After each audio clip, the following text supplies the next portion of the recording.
spent 20 years trying to align capital with, the kind of change that the world needs. I think there are some clear lessons coming through for me.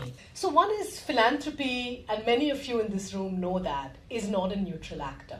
So, in this dynamic of who gets funded, whose rights are resourced, we're all playing this game, even as a fundraiser, as a philanthropist, as a foundation, we're all in that space. But I think we need to have the conversation about the model itself, the structure of the funding architecture.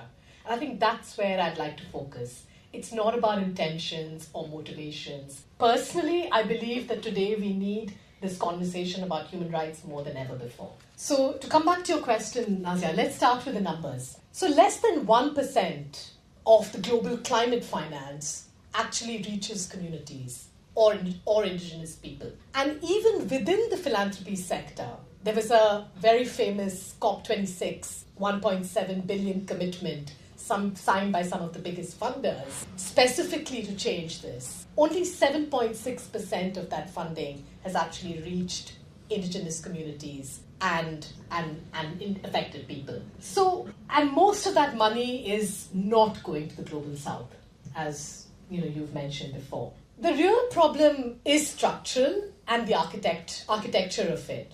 So how are grants designed? How is due diligence conducted? All the boring stuff, right? How is reporting structured?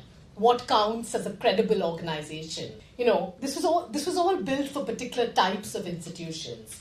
One that has, legal entities, they have offices, they can represent in global spaces, and not necessarily for communities that are at the front lines of these problems or of climate change. And that architecture excludes them, regardless of the intentions of any individual funder. So that's something that, I strongly believe in and I've seen personally as well.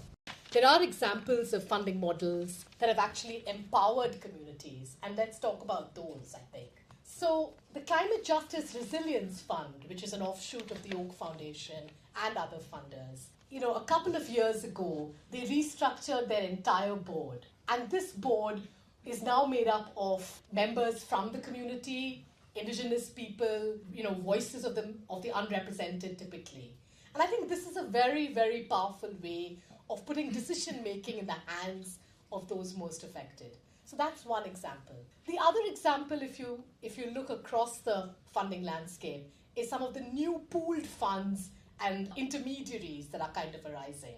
So some examples are the UMI fund, which is all about funding movements, not in terms of cycles and project cycles, because one of the big challenges of funding is that it's short-term, it's restricted, it's project-based. When the funding finishes, the project finishes, nobody cares. I mean, not that nobody literally cares, but people move on. It's not on the media cycle, etc., etc. So I think there are examples of funders trying to do the right thing. I think the challenge is where we've kind of come to this point. I mean, the funding architecture is what it is at a point in which we need it the most and communities need it the most. And it's not really there. It's not really fit for purpose.